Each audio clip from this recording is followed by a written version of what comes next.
టమోటాలతో పచ్చడిని చేసి చూపించబోతున్నా. ఈ పచ్చడి చాలా చాలా రుచిగా ఉంటుంది. రైస్‌లోకైనా, అన్ని రకాల టిఫిన్స్‌లోకి కూడా చాలా బాగుంటుంది. తక్కువ టైంలో తయారు చేసుకోవచ్చు. అలాగే పక్కా కొలతలతో చేసి చూపించబోతున్నా. ఇంతవరకు ఎన్నో వీడియోలు మీరు చూసుండొచ్చు. ఒక్కసారి ఈ వీడియోని చూసి ట్రై చేయండి. మీకు చాలా చాలా టేస్టీగా వచ్చేస్తుంది.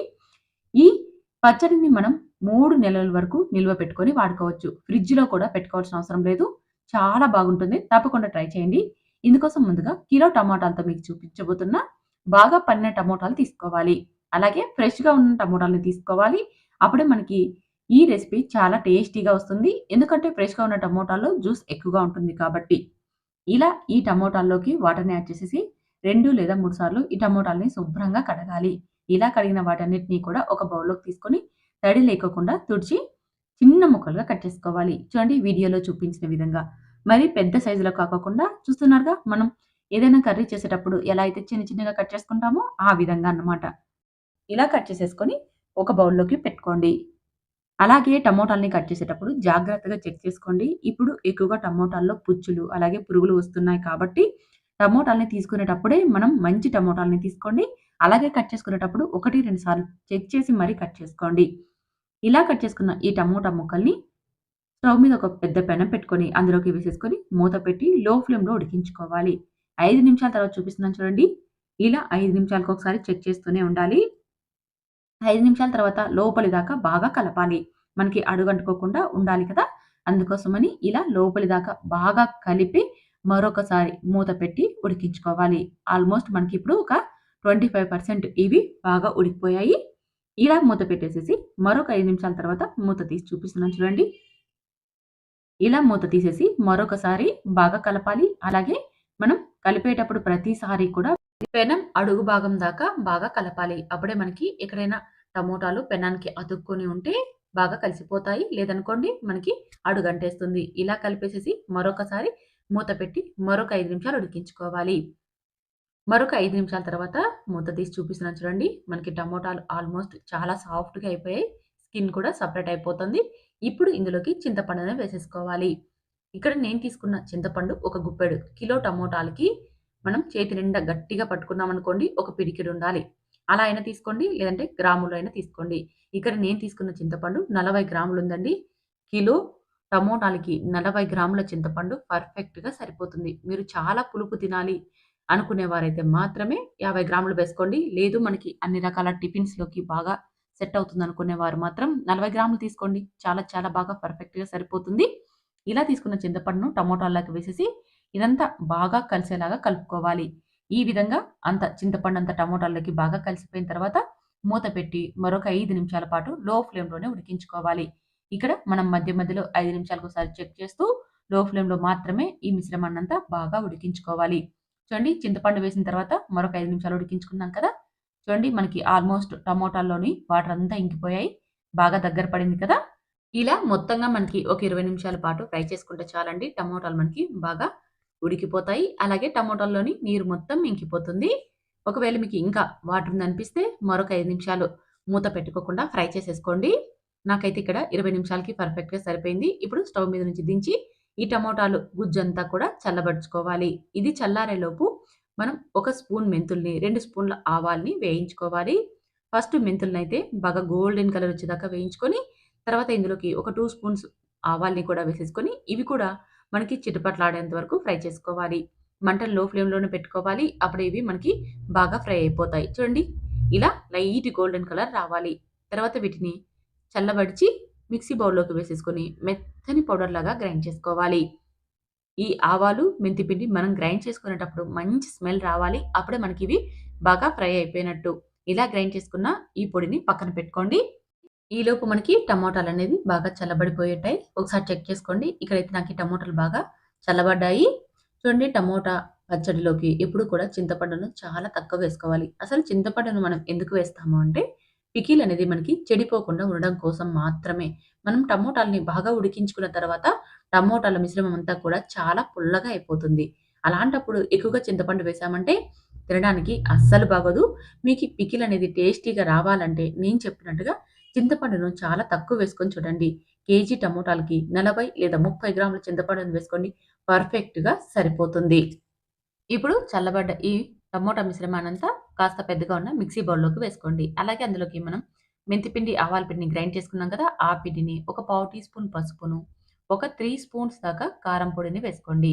ఈ చిల్లీ పౌడర్ స్పైసీని బట్టి వేసుకోవచ్చు. ఇక్కడ నేనైతే కిలోకి 3 స్పూన్స్ వేస్తున్నాను. మనం కావాలంటే అడ్జస్ట్ చేసి మళ్ళీ ఒకసారి చెక్ చేసుకొనైనా వేసుకోవచ్చు. అలాగే రుచికి సరిపడా ఉప్పును లేదా 2 స్పూన్ల ఉప్పును వేసుకొని ఫస్ట్ ఇదంతా బాగా కలిసేలాగా కలుపుకోండి. మనం గ్రైండ్ చేసుకునే కంటే ముందే కూడా ఇలా కలుపుకోవడం వల్ల ఇదంతా బాగా కలిసిపోతుంది. మనం 1 లేదా 2 పల్సులిస్తే సరిపోతుంది. నేనిక్కడ 2 పల్సులు ఇచ్చాక చూపిస్తున్నాను చూడండి.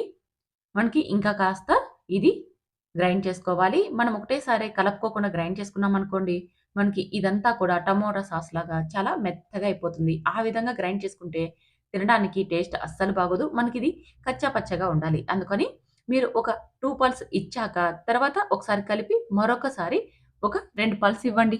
చాలు మనకి. ఎక్కువ సేపు గ్రైండ్ చేయకండి. అస్సలు బాగోదు. గుర్తుపెట్టుకోండి మనకిది ఏదైనా మనం చట్నీలాగా ప్రిపేర్ చేసుకుంటాం కదా! ఆ విధంగా కచ్చా పచ్చాగా ఉండాలి. అప్పుడే టేస్ట్ చాలా బాగుంటుంది. ఇలా కచ్చా పచ్చాగా గ్రైండ్ చేసుకున్న తర్వాత ఇందులోకి ఉప్పు, కారం సరిపడా అయిందో లేదో చెక్ చేసుకోవాలి. ఒకవేళ తక్కువ అనిపిస్తే ఇప్పుడే మనం వేసుకోవచ్చు. ఇక్కడ నాకైతే కాస్త స్పైసీ తక్కువ అనిపిస్తుంది. అందుకని నేనిక్కడ మరొక స్పూన్ చిల్లీ పౌడర్‌ని వేస్తున్నాను. మనం చిల్లీ పౌడర్ వేసామంటే ఖచ్చితంగా ఉప్పును వేసుకోవాలి. ఇలా వేసేసుకొని మరొకసారి ఇదంతా బాగా కలిసేలాగా కలుపుకోవాలి. మనం ఒకటేసారి ఉప్పు, కారాన్ని వేయక్కర్లేదు. ఇలా మనం టేస్ట్ చూసుకొని కూడా ఉప్పు, కారాన్ని అడ్జస్ట్ చేసుకోవచ్చు. ఇప్పుడు ఇదంతా కూడా ఒక పింగాణి బౌల్‌లోకి కానీ, లేదా ఏదైనా ఒక గాజు సీసాలో కానీ వేసేసుకోండి. అప్పుడే మనం స్టోర్ చేసుకోవడానికి బాగుంటుంది. ఇలా వేసేసుకొని ఇందులోకి మనం పోపును ప్రిపేర్ చేసుకుందాం. దీనికోసం ఒక కప్పు నూనెని తీసుకోవాలి. ఇది గ్రాముల్లో చెప్పాలంటే 100 గ్రాములు. మనం పచ్చడికి కాస్త ఆయిల్ ఎక్కువ వేసుకుంటూనే చాలా రోజులు నిల్వ ఉంటుంది. టేస్ట్ కూడా చాలా బాగుంటుంది. ఆయిల్ బాగా వేడెక్కిన తర్వాత లో ఫ్లేమ్‌లోకి టర్న్ చేసేసుకొని ఇందులోకి 2 స్పూన్స్ శనగపప్పు, 2 స్పూన్స్ ఉద్దిపప్పు, అలాగే ఒక హాఫ్ టీ స్పూన్ దాకా ఇంగువను వేసుకోండి.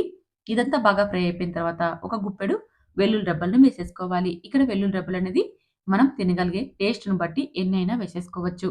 అలాగే ఒక స్పూన్ ఆవాల్ని కూడా వేసేసుకొని ఈ పోపునంతా కూడా లైట్ గోల్డెన్ కలర్ వచ్చేదాకా వేయించుకోవాలి. లో ఫ్లేమ్‌లోనే వేయించుకున్నామంటే వెల్లుల్లి రెబ్బలు బాగా ఫ్రై అయిపోతాయి. తర్వాత ఇందులోకి నేనైతే ఇక్కడ ఒక స్పూన్ షాహీ జీరాని వేస్తున్నాను. ఇది టేస్ట్ చాలా బాగుంటుంది. అలాగే మన అరుగుదలకి కూడా ఇది చాలా ఉపయోగపడుతుంది. మీకు ఈ ఫ్లేవర్ నచ్చుకుంటే స్కిప్ చేసుకోండి. ఇలా వేసేసుకొని ఇదంతా బాగా ఫ్రై అయిపోయిన తర్వాత ఇప్పుడు స్టవ్ ఆపేసేసుకోవాలి. స్టవ్ ఆపేసేసి ఇందులోకి కొన్ని ఎండుమిర్చి ముక్కల్ని, కొద్దిగా కరివేపాకును వేసుకోవాలి. ఇక్కడ కరివేపాకును నేను ముందుగానే లైట్‌గా ఆరబెట్టేసాను. ముందు రోజే మనం కరివేపాకును శుభ్రంగా కడిగి ఏదైనా పొడి క్లాత్ పైన వేసేసామంటే ఈ కరివేపాకు అనేది మనకి బాగా ఆరిపోతుంది. అలా ఆరిన కరివేపాకును వేసుకున్నామంటే పచ్చడి మనకి త్వరగా చెడిపోకుండా ఉంటుంది. ఇలా ఈ పోపునంతా బాగా గోల్డెన్ కలర్ వచ్చేదాకా ఫ్రై చేసేసుకొని, ఇప్పుడు స్టవ్ మీద నుంచి దించి, మనం ఆల్రెడీ ఒక బౌల్‌లోకి వేసి పెట్టుకున్నాం కదా! ఈ టమోటా పచ్చడిలోకి వేసేసుకోవడమే. ఇలా వేడి వేడిగా ఉన్న ఆయిలే వేసేసుకోవాలండి. చల్లబడ్డాక ఏం అవసరం లేదు. ఇలా వేడిగా ఉన్న ఆయిల్ వేసేసి ఇదంతా బాగా కలిసేలాగా కలుపుకోవాలి. ఇక్కడ నేను ఉద్దిపప్పు కానీ, శనగపప్పు కానీ, లేదా ఏ పోపు దినుసులైనా సరే పూర్తిగా ఆప్షనల్. కాకపోతే ఆవాలను, అలాగే వెల్లుల్లి రెబ్బల్ని ఖచ్చితంగా వేసుకోండి. మీరు కావాలంటే ఉద్దిపప్పును, శనగపప్పును, అలాగే ఎండుమిర్చి, కరివేపాకును ఇవన్నీ స్కిప్ చేసుకోవచ్చు. ఆయిల్‌ని కూడా కాస్త ఎక్కువే వేసుకోండి. ఇలా వేసేసి ఇదంతా కలిపి మనం మూత పెట్టి ఎప్పుడు కావాలంటే అప్పుడు వాడుకోవచ్చు. ఇది ఫ్రిడ్జ్‌లో కూడా పెట్టుకోనక్కర్లేదు. మనం ఫ్రిడ్జ్‌లో పెట్టుకోకున్నా సరే 3 మంత్స్ దాకా మనకి చెడిపోకుండా ఉంటుంది. అలాగే చేసుకున్న రోజు నుంచే మనం ఈ పికిల్‌ని తినేయొచ్చు. ఆవకాయ కంటే కూడా చాలా టేస్టీగా ఉంటుంది. నాకైతే ఫేవరెట్ డిష్ ఏదైనా ఉంది పికిల్స్‌లో అంటే ఈ టమోటా పచ్చడే. అంత ఇష్టం. వేడి వేడి అన్నంలోకి ఒక స్పూన్ వేసుకొని తిన్నామంటే చాలండి. ఇక ఏమీ అక్కర్లేదు. కర్రీస్ కంటే కూడా ఈ పికిల్‌తోనే ఎక్కువగా తినేస్తారు. అంత టేస్టీగా ఉంటుంది. మీరు ఈ విధానంలో తప్పకుండా ట్రై చేయండి. నేను చెప్పిన టిప్స్‌ని ఫాలో అవ్వండి. ఖచ్చితంగా మీకు ఈ టమోటా పచ్చడి చాలా రుచిగా వచ్చేస్తుంది. మరి ట్రై చేసి మీకెలా వచ్చిందో కామెంట్ చేస్తారు కదూ! అలాగే నచ్చితే మాత్రం మీ ఫ్రెండ్స్, ఫ్యామిలీ మెంబర్‌కి షేర్ చేసి మా ఛానెల్‌ని సబ్స్క్రైబ్ చేసుకొని ఫాలో అవ్వండి. హాయ్ అండి. నమస్తే. Welcome to Suhasini's kitchen. నేను మీ సుహాసిని రెడ్డి. ఈరోజు మన కిచెన్‌లో ఆంధ్రాలో అమ్మ పికిల్స్ వారు చేసే విధంగా నిమ్మకాయ ఊరగాయని ఎలా తయారు చేసేసుకోవాలో చేసి చూపించబోతున్నానండి. వారు చేసినట్టుగా చేశామంటే చాలా చాలా రుచిగా ఉంటుంది. తిన్న ప్రతిసారి కూడా మనకి కొత్తగా, తాజాగా ఉంటుంది. ఎందుకు ఇంత టేస్టీగా ఉంటుంది అని ఒక్కసారి అడిగితే వాటిలో పని చేసేవారు చెప్పారు. వారు చెప్పిన విధంగానే మీకు కూడా చేసి చూపిస్తున్నాను. ఒక్కసారైతే మీరు కూడా చూసేసేయండి. చాలా చాలా రుచిగా ఉంటుంది. వారు చెప్పిన కొన్ని టిప్స్ వల్ల ఇది ఎందుకు ఇంత టేస్టీగా ఉంటుందో నాకు కూడా అర్థమైపోయింది. మరి మీరు కూడా ఒక్కసారి చూసి ట్రై చేయండి. ఇందుకోసం ఇక్కడ నేనైతే 30 దాకా నిమ్మపళ్ళను తీసుకున్నానండి. నిమ్మపళ్ళు కూడా మనం ఎప్పుడు మంచివే ఎన్నిక చేసుకోవాలి. చూస్తున్నారుగా మచ్చలు ఉండకూడదు. అలాగే కాయ కూడా బాగా తాజాగా, రసం ఎక్కువగా ఉండే కాయల్ని తీసుకోవాలి. వీటిని శుభ్రంగా కడిగిన తర్వాత ఏ మాత్రం కూడా తడి లేకోకుండా తుడిచి 10, 15 నిమిషాల పాటు ఇలాగే వీటిని ఆరబెట్టుకోవాలి. ఫ్యాన్ గాలి కింద పెట్టేసామంటే మనకి తడి లేకోకుండా ఆరిపోతాయి. తర్వాత ఒక 5-10 దాకా నిమ్మపాలను సెపరేట్‌గా పెట్టుకోవాలి. ఇక్కడ నేనైతే ఒక 6 మాత్రమే తీసుకొని సెపరేట్‌గా పెట్టుకుంటున్నానండి. మిగతా కాయలన్నిటిని కూడా వీడియోలో చూపించిన విధంగా ఇలా కట్ చేసేసుకోవాలి. మనం మామూలుగా నిమ్మపళ్ళను అడ్డం కట్ చేస్తాం కదా! కానీ ఇక్కడ పికిల్‌కి మాత్రం నిలువుగా కట్ చేసేసుకోవాలి. చూడండి ఇలా. ఇలా కట్ చేసేసుకొని వీటిలోని గింజల్ని మనం తీసేసుకోవాలి. చూడండి ఇలా కట్ చేసుకున్నాం కదా! అప్పుడు మనకి బాగా గింజలనేటివి బాగా కనిపిస్తాయి. ఈ విధంగా మొత్తం అన్నిట్లో కూడా గింజల్ని తీసేసుకోవాలి.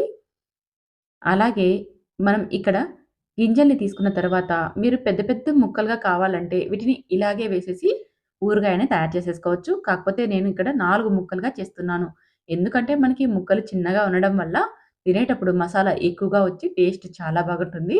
అందుకని ఇక్కడ నేనైతే 4 ముక్కలుగా కట్ చేస్తున్నాను.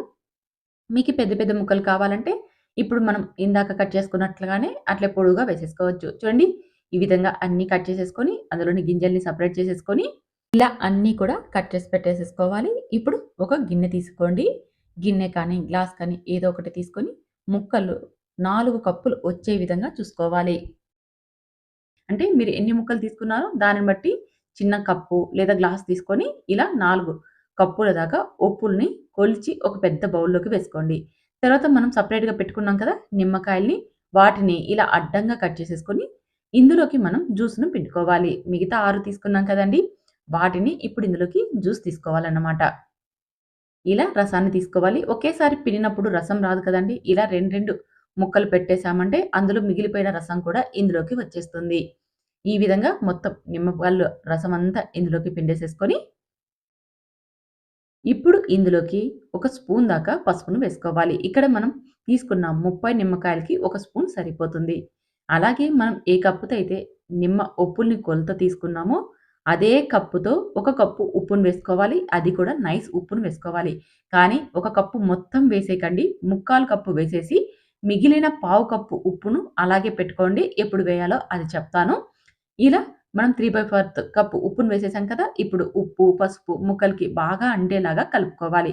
చూస్తున్నారుగా? ఇలా కలిపేసేసి ఇప్పుడు ఒక జాడీలోకి ఇదంతా కూడా నింపుకోవాలి. ఒక జాడీలోకి కానీ, లేదా ఏదైనా పింగాణి, ప్లాస్టిక్ డబ్బాల్లో కానీ వేసుకోండి. మీరు స్టీల్ గిన్నెలోకి కానీ, లేదా ఏదైనా సిల్వర్ దాంట్లోకి కానీ పెట్టకండి. ఎందుకంటే ఇది పులుపు ఉండడం వల్ల స్టీలు, సిల్వరు బౌలన్నీ కూడా మనకి హోల్స్ పడిపోతాయి. బొక్కలు పడి అంతా డ్యామేజ్ అయిపోతది. మీరు ఇలాంటి పింగాణి కానీ, లేదా గాజు జాడీల్లో కానీ స్టోర్ చేసేసుకోండి. ఇలా స్టోర్ చేసేసుకొని, రెండో రోజు మళ్ళీ ఇదంతా బాగా కలిసేలాగా కలుపుకోవాలి. అంటే మనం ఈరోజు ముక్కల్ని కట్ చేసాం కదా! నెక్స్ట్ డే కాకుండా మరొక నెక్స్ట్ డే అనమాట. 2 రోజుల తర్వాత చూడండి నేను వీడియోలో చూపించిన విధంగా మొత్తం అంతా కలిసేలాగా శుభ్రమైన తడి లేని గరిటె తీసుకొని అంతా కూడా బాగా కలిసేలాగా కలుపుకోవాలి. మనం వేసిన ఈ నిమ్మకాయ జ్యూస్ అంతా కూడా అడుగుకి చేరుతుంది. పైన ఉప్పులన్నీ కూడా డ్రైగా ఉంటాయి. ఇలా కలపడం వల్ల అంతా కూడా బాగా వస్తుంది. చూడండి అప్పుడే ఉప్పు అనేది కాస్త జ్యూసీగా ఉంది కదా! చూడండి మనకి రెండో రోజుకే కాస్త జ్యూసీగా వచ్చేసింది. ఇప్పుడు మనం మళ్ళీ మూత పెట్టి పక్కన పెట్టుకుందాం. ఇక్కడ మనం టచ్ చేసిన ముక్కను కూడా అందులోకి వేయకూడదు. అలా వేయడం వల్ల కూడా పికిల్ అనేది మనకి త్వరగా చెడిపోయి బూజొచ్చేస్తుంది. ఇక్కడ మీకు 10 రోజుల తర్వాత చూపిస్తున్నాను. 10 రోజుల వరకు కూడా మనం రోజు మార్చి రోజు ఇలా జాడీలో ఉన్న మిశ్రమాన్నంతా కూడా బాగా కలిసేలాగా కలుపుతూనే ఉండాలి. అప్పుడే ముక్కలన్నీ కూడా బాగా మెత్తబడతాయి. చూడండి 10 రోజుల తర్వాత మీకు చూపిస్తున్నాను. చూస్తున్నారుగా మనకి ముక్కలంతా బాగా మెత్తగా అయిపోయి చాలా జ్యూసీగా ఉన్నాయండి. ఒకసారి ముక్కలన్నీ బాగా కలిపి ఒక ముక్కను తీసుకొని చెక్ చేసేసుకోవాలి. మనకి ఎంతవరకు సాఫ్ట్‌గా అయిపోయాయని. ఇక్కడ నాకైతే 10 రోజులకి చాలా అంటే చాలా సాఫ్ట్‌గా అయిపోయి ఇప్పుడు మనం రెడీగా ఈ మసాలాని ప్రిపేర్ చేసేసుకొని ఇది సర్వ్ చేసుకొని తినొచ్చు. అంత బాగా మెత్తబడిపోయాయండి. మీరు ఇలా ఒకరోజు మార్చి, ఒకరోజు ముక్కల్ని బాగా కలుపుతూ ఉన్నారనుకోండి, 10 రోజులకి ముక్కలన్నీ కూడా బాగా మెత్తబడిపోతాయి. మీరు కలపకోకుండా అలాగే ఉండనిచ్చారంటే పైన ఉన్న ముక్కలన్నీ కూడా డ్రైగా ఉంటాయి. కింద ముక్కలన్నీ కూడా సాఫ్ట్‌గా అయిపోతాయి. అందుకని మీరు రోజు మార్చి రోజు ముక్కలన్నిటిని కూడా బాగా శుభ్రమైన ఏదైనా స్పూన్‌తో కలపాలి. చూడండి ఇక్కడ మనకి ఎంత కావాలో అంత ముక్కల్ని ఒక బౌల్‌లోకి సెపరేట్‌గా తీసేసుకోండి. మిగతాదంతా కూడా నీట్‌గా మూత పెట్టేసి అలాగే స్టోర్ చేసుకోండి. మనకి ఇది 1 ఇయర్ వరకు కూడా నిల్వ ఉంటుంది. ఇలా మనం ఎప్పుడూ కూడా శుభ్రమైన స్పూన్ పెట్టేసేసి తీసుకున్నామనుకోండి, పికిల్ అనేది 1 ఇయర్ దాకా మనకి పాడవకుండా ఉంటుంది. ఇప్పుడు మనం తీసుకున్న ముక్కలకి సరిపడా పోపును ప్రిపేర్ చేసుకుందాం. ఇందుకోసం స్టవ్ మీద పెనం పెట్టుకొని అందులోకి ఒక పావు కప్పు నూనెను వేసేసుకోండి. ముక్కలు తీసుకున్నాం కదా! అదే బౌల్‌తో ఒక పావు కప్పు నూనెను వేసుకోండి. ఉద్దిపప్పు, శనగపప్పు, ఆవాలు అలాగే కచ్చా పచ్చాగా దంచిన 5 లేదా 6 వెల్లుల్లి రెబ్బల్ని వేసుకోండి. వెల్లుల్లి రెబ్బలనేది పూర్తిగా ఆప్షనల్. వేసుకుంటే ఆ ఫ్లేవర్ బావుంటుంది. అంతేకాకుండా హెల్తీ కూడా. ఇలా పోపంతా బాగా ఫ్రై అయిపోయిన తర్వాత కొద్దిగా కరివేపాకును వేసేసుకొని స్టవ్ మీద నుంచి దించేసేసుకోండి. పోపు బాగా ఫ్రై అయిపోయింది కదా! అలాగే ఇంగువను కూడా వేసుకోండి. ఇంగువ చెప్పడం మర్చిపోయాను. ఖచ్చితంగా ఇంగువను వేసుకున్నామంటే మనకి చాలా రుచిగా ఉంటుంది. ఇప్పుడు మనం తీసుకున్న ముక్కలకి సరిపడా కారాన్ని వేసుకోవాలి. నేనైతే ఇక్కడ స్పైసీ చిల్లీ పౌడర్‌ని, అలాగే కాశ్మీరీ చిల్లీ పౌడర్‌ని కూడా వేస్తున్నాను. మంచి రంగు రావడం కోసం ఇక్కడ కాశ్మీరీ రెడ్ చిల్లీ పౌడర్‌ని వేశాను. అలాగే గుంటూరు కారాన్ని కూడా వేసేసాను. ఇలా 2 స్పూన్ల దాకా వేస్తున్నాను. మీరు కావాలంటే మీరు స్పైసీని బట్టి చిల్లీ పౌడర్‌ని యాడ్ చేసుకోండి. అలాగే ఇక్కడ మరొక పావు టీ స్పూన్ ఉప్పును కూడా వేశాను. మనం నిమ్మకాయ ముక్కలకి ఉప్పు కలిపి పెట్టాం కదా! ఇప్పుడు చూసుకొని వేసుకోండి. మనకి ఎక్కువగా పట్టదు. ఒక పావు టీ స్పూన్ అయితే సరిపోతుంది. ఇలా వేసేసి ఇదంతా బాగా కలిసేలాగా కలుపుకున్న తరువాత మనకి ఆయిల్ బాగా చల్లబడ్డాక అప్పుడు ఒక పావు టీ స్పూన్ ఆవాలు, మెంతి పిండిని వేసేసుకోవాలి. ఇలా వేసేసి ఒకసారి కలిపి ఇప్పుడు ముక్కల్ని ఇందులోకి వేసేసుకొని కలుపుకోవాలి. చూడండి ఎంత జ్యూసీగా వచ్చిందో. మీకి వీడియో స్టార్టింగ్‌లో చెప్పాను కదా! అమ్మ వాళ్ళ పికిల్స్ సీక్రెట్ ఏమంటే ఇదే. వారు ఉప్పుల్ని పసుపు, ఉప్పు కలిపి స్టోర్ చేసేస్తారు. ఎప్పుడు ఆర్డర్స్ వస్తే అప్పుడు వాళ్ళు ఇలా ఫ్రెష్‌గా పోపును పెట్టేసి సర్వ్ చేస్తారు. అందుకే ఎప్పుడు కూడా పికిల్ అనేది చాలా చాలా ఫ్రెష్‌గా ఉంటుంది. చాలా టేస్టీగా ఉంటుంది. మనం ఒకేసారే మసాలా అంతా కలిపి ఆయిల్ పోసి పెట్టడం వల్ల రుచి అనేది ఖచ్చితంగా కొన్ని రోజుల తర్వాత మారుతుంది అని, అదే మనం ఇలా ఇన్‌స్టెంట్‌గా 1 వీక్‌కి లేదా 1 మంత్‌కి అయ్యేంత పోపును పెట్టుకున్నామంటే టేస్ట్ చాలా బాగుంటుంది అని చెప్తారు. నిజమే కదా! ఎందుకంటే మనం ఎక్కువ మసాలా కలిపేసేసి ఆయిల్ పోసి పెట్టేసామంటే ఒక నెల రోజుల వరకు బాగా ఫ్రెష్‌గా ఉంటుంది. తర్వాత మనకి కొద్దిగా ఆయిల్ స్మెల్ వస్తూ ఊరగాయ అనేది టేస్ట్ మారిపోతుంది. కానీ వారు చెప్పినట్టుగా ఇలా చేశామనుకోండి టేస్ట్ అయితే చాలా బాగుంటుంది. నేను కూడా లాస్ట్ ఇయర్ నుంచి ఇదే ఫాలో అవుతున్నాను. నాకైతే చాలా బాగా నచ్చింది. అందుకే మీకోసం ఈ రెసిపీని చేశాను. మీరు కూడా ఇలా ఒకసారి ట్రై చేయండి. ఖచ్చితంగా మీకు ఈ పద్ధతి బాగా నచ్చుతుంది. మరి ట్రై చేస్తారు కదూ! ట్రై చేసిన తర్వాత ఎలా వచ్చిందో కామెంట్ చేయండి. అలాగే నేను చేసిన ఈ విధానం మీకు నచ్చితే మీ ఫ్రెండ్స్, ఫ్యామిలీ మెంబర్ కూడా ఈ వీడియోని షేర్ చేసి మా ఛానల్‌ని ఫాలో అవ్వండి.